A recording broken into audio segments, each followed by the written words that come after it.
Hello നമസ്കാരം. ജനന സർട്ടിഫിക്കറ്റുമായി വളരെ പ്രധാനപ്പെട്ട ചില വിഷയങ്ങളെക്കുറിച്ചാണ് എ ടു സെഡ് ഇൻഫോവേഡിൻ്റെ ഏറ്റവും പുതിയ വീഡിയോ.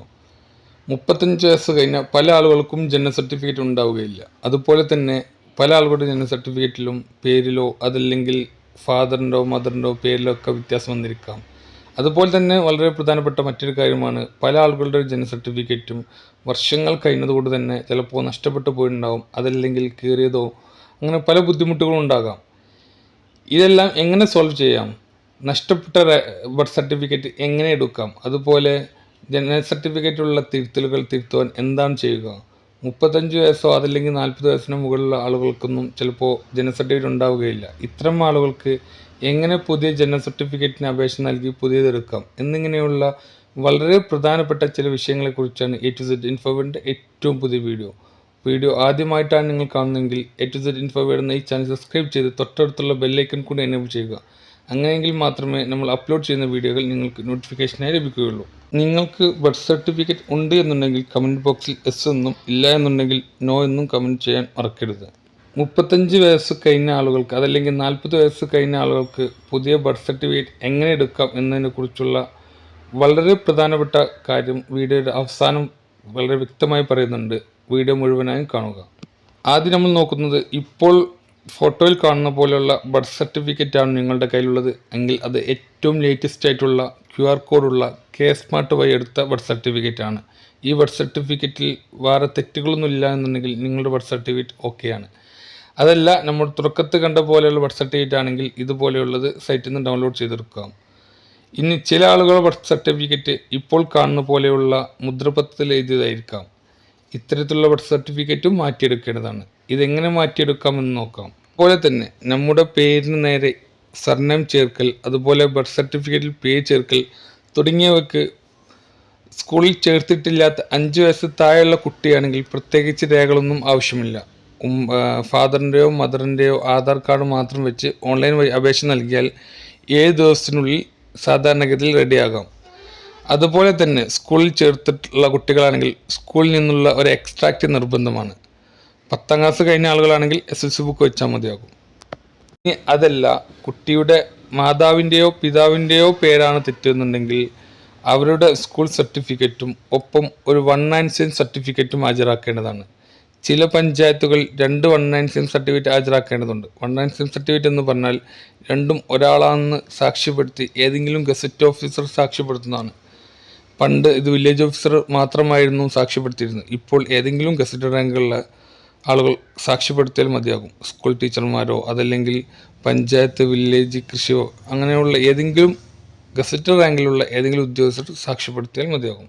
ഇനി അതല്ല, നിങ്ങൾക്ക് കുട്ടിയുടെ ബർത്ത് സർട്ടിഫിക്കറ്റുള്ള ജനന സമയത്തുള്ള അഡ്രസ്സാണ് തിരുത്തുന്നതെങ്കിൽ ജനിച്ച സമയത്ത് രക്ഷിതാക്കളുടെ അഡ്രസ്സ് തെളിയിക്കുന്ന എന്തെങ്കിലും രേഖ, അതായത് കുട്ടി ജനിച്ചത് 2020 2020 മുൻപുള്ള രക്ഷിതാക്കളുടെ ഏതെങ്കിലും രേഖ അപ്ലോഡ് ചെയ്താൽ മതി. ഉദാഹരണമായി ആധാർ കാർഡ് ചിലപ്പോൾ 2015 14 ഒക്കെ എടുത്തതായിരിക്കാം, അങ്ങനെയെങ്കിൽ അത് അപ്ലോഡ് ചെയ്യാം. അതല്ല, ചിലപ്പോൾ സ്കൂൾ സർട്ടിഫിക്കറ്റ് അതിന് മുമ്പുള്ളതായിരിക്കാം, അപ്പോൾ അത് അപ്ലോഡ് ചെയ്താൽ മതി. ഇത്തരത്തിൽ കുട്ടി ജനിക്കുന്നതിന് മുൻപ് ആ അഡ്രസ്സിൽ നമ്മൾ താമസിച്ചിരുന്നു എന്ന് തെളിയിക്കുന്നതിനുള്ള എന്തെങ്കിലും രേഖ അപ്ലോഡ് ചെയ്താൽ അഡ്രസ്സും ഓൺലൈൻ വഴി തന്നെ മാറ്റാവുന്നതാണ്. ഇപ്പോൾ പണ്ടത്തെ പോലെ ജനന സർട്ടിഫിക്കറ്റിൽ പേര്, address, father name, mother name എന്നിവ തിരുത്തുന്നതിന് വലിയ തടസ്സമില്ല. കാരണം എല്ലാം സ്മാർട്ട് വഴി ആയിട്ടുണ്ട്. അതുകൊണ്ട് തന്നെ നമുക്ക് സ്വന്തമായി ഫോൺ വഴിയോ അതല്ലെങ്കിൽ അക്ഷയ സെൻറ്ററിലോ ചെന്ന് നിഷ്പ്രയാസം അപേക്ഷിക്കാവുന്നുള്ളൂ. സാധാരണഗതിയിൽ 7 മുതൽ 15 ദിവസത്തിനുള്ളിൽ തന്നെ ഈ ഒരു അപേക്ഷ സ്വീകരിക്കുന്നതാണ്. ചിലപ്പോൾ 2 ദിവസം കൊണ്ട് തന്നെ അപ്രൂവ് ആവുന്നതും കാണാം. ഇനി മറ്റൊരു പ്രധാനപ്പെട്ട കാര്യമാണ്, വിദേശത്ത് ജനിച്ച കുട്ടികൾക്ക് നാട്ടിൽ എങ്ങനെ ബർത്ത് സർട്ടിഫിക്കറ്റ് ഉണ്ടാക്കാമെന്നത്. വളരെയധികം ശ്രദ്ധിക്കേണ്ട ഏറ്റവും പ്രധാനപ്പെട്ട ഒരു കാര്യമാണത്. കാരണം വിദേശത്ത് ജനിച്ച കുട്ടികൾ ആദ്യമായി ഇന്ത്യയിൽ എന്നാണോ എൻ്റർ ചെയ്യുന്നത്, അതായത് ചിലപ്പോൾ 1 വയസ്സായിട്ടായിരിക്കാം, ചിലപ്പോൾ 2 വയസ്സായിട്ടായിരിക്കാം, അങ്ങനെ ആദ്യമായി ഇന്ത്യയിൽ വന്ന് ഉടൻ തന്നെ അപേക്ഷിക്കുകയാണെങ്കിൽ വലിയ ബുദ്ധിമുട്ടില്ലാതെ ബർത്ത് സർട്ടിഫിക്കറ്റ് അപേക്ഷ നൽകാവുന്നതാണ്. ജസ്റ്റ് ഒരു ഓൺലൈൻ വഴി അപേക്ഷ നൽകിയാൽ ഒരു 30 മുതൽ 40 ദിവസത്തിനുള്ളിൽ തന്നെ ബർത്ത് സർട്ടിഫിക്കറ്റ് കിട്ടും. എന്നാൽ കുറച്ച് വൈകിയാണ് നിങ്ങൾ രജിസ്റ്റർ ചെയ്യുന്നതെങ്കിൽ ആദ്യം ആ ഒരു പഞ്ചായത്തിൽ ഇതുവരെ ജനന സർട്ടിഫിക്കറ്റ് അപേക്ഷ നൽകിയിട്ടില്ല എന്നുള്ള ഒരു NAC നോൺ അവൈലബിലിറ്റി സർട്ടിഫിക്കറ്റിന് അപേക്ഷ നൽകി അത് ലഭിക്കണം. അതുപോലെ തന്നെ ആ ഒരു അപേക്ഷ വെച്ച് നമ്മൾ RDO പ്രൊസീഡിങ്, അതായത് RDO നിന്നുള്ള അനുമതി വാങ്ങണം. അതിനുശേഷമേ പുതിയ ബർത്ത് സർട്ടിഫിക്കറ്റിന് അപേക്ഷിക്കുക നൽകുകയുള്ളൂ. കുറച്ചധികം നടക്കേണ്ട ആവശ്യം വരും. ഇത്തരത്തിൽ NAC certificate, non availability certificate ലഭിക്കുന്നതിനായി ഒരു മുദ്രപത്രത്തിൽ ഏതെങ്കിലും ഗസറ്റ് ഓഫീസർ സാക്ഷ്യപ്പെടുത്തി നൽകേണ്ടതെല്ലാം ഉണ്ട്.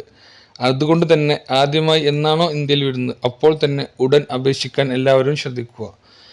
അതുപോലെ തന്നെ നമ്മുടെ വീഡിയോയിൽ തുടക്കത്തിൽ പറഞ്ഞതുപോലെ പ്രായമുള്ള ആളുകൾക്ക് ഒരു 40 അല്ലെങ്കിൽ 35, 55 വയസ്സിന് മുകളിലുള്ള ആളുകൾക്കൊന്നും ചിലപ്പോൾ ബർത്ത് സർട്ടിഫിക്കറ്റ് ഉണ്ടായിരിക്കുകയില്ല. അതല്ലെങ്കിൽ ആ സമയത്ത് വീട്ടിൽ ജനിച്ച ആളുകൾ പഞ്ചായത്തിൽ ചിലപ്പോൾ ഇൻഫോം ചെയ്തിട്ടില്ല എന്നുണ്ടെങ്കിലും ബർത്ത് സർട്ടിഫിക്കറ്റ് ഉണ്ടായിരിക്കില്ല. ഇത്തരം ആളുകൾക്ക് എങ്ങനെ ബർത്ത് സർട്ടിഫിക്കറ്റ് ഉണ്ടാക്കാം എന്ന് നോക്കാം. നേരത്തെ വിദേശത്ത് ജനിച്ച കുട്ടിയുടെ പറഞ്ഞതുപോലെ തന്നെ ആദ്യം നോൺ അവൈലബിലിറ്റി സർട്ടിഫിക്കറ്റ്, നമ്മൾ ഏത് പഞ്ചായത്തിൻ്റെ പരിധിയിലാണോ ജനിച്ചത് ആ പഞ്ചായത്തിലേക്ക് ഒരു അപേക്ഷ നൽകണം.